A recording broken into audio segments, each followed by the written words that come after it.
La diversité des modes d'élevage montre le réel savoir-faire français. En 10 ans, les poulets produits en bio ont doublé. Le label rouge, lui, a su maintenir ses parts dans un marché en progression. Si l'élevage standard reste encore majoritaire, la France est aujourd'hui championne d'Europe d'élevage en plein air. Ce sont justement des volailles élevées sous diverses démarches qualité, le label rouge, le bio. Cela représente près de 20% de la production française.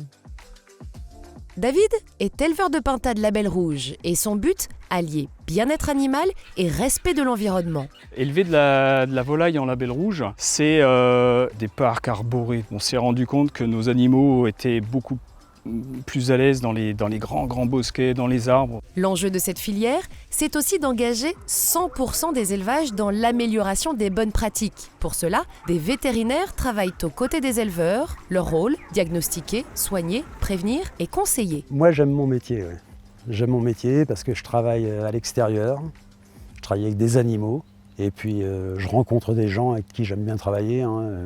Les techniciens, les vétérinaires. Le travail d'équipe, c'est même indispensable. Nous avons des outils qui ont été développés par les filières et notamment un outil qui s'appelle Eben et qui reprend des critères d'évaluation du bien-être animal sur les animaux individuellement et puis aussi sur leur comportement, leur façon d'évoluer et de vivre en société. Mais nous, on est persuadés aussi que bien-être animal et bien-être de l'éleveur sont deux éléments qui sont très liés. De plus, le pacte Ambition en vol 2025 prévoit la réduction de l'utilisation d'antibiotiques de 60% en 15 ans. Le bon usage des antibiotiques dans nos filières volailles, c'est en fait n'utiliser les antibiotiques que quand il faut, au moment où il faut. Bien sûr, il n'y a aucun traitement antibiotique qui est mis en place de manière préventive. C'est ce qui nous a permis au niveau des filières de diminuer très fortement en divisant par 3 sur les 10 dernières années, le recours à l'antibiothérapie dans nos élevages. La volaille est une espèce qui demande une attention de tous les instants. Florian, lui, travaille seul dans son exploitation, mais pour le suivi de son élevage de poulets standard, il fait appel à un technicien. Son rôle, accompagner les éleveurs, particulièrement les plus jeunes qui débutent depuis le démarrage de l'élevage jusqu'à l'abattage. On a la gestion à distance aussi aujourd'hui avec des bâtiments qui sont assez performants à ce niveau-là.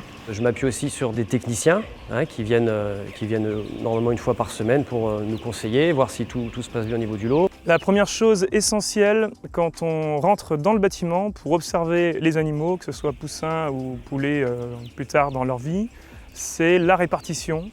Il faut absolument qu'elle soit la meilleure possible. C'est signe de meilleur confort dans le bâtiment. Nous avons aussi la qualité de litière qui vient interférer parmi tous les paramètres entre l'alimentation, l'abreuvement et la lumière naturelle qui reste un élément essentiel. Avec le pacte Ambition en vol 2025, la filière française s'engage à élever 50% de ses volailles avec un accès à la lumière naturelle.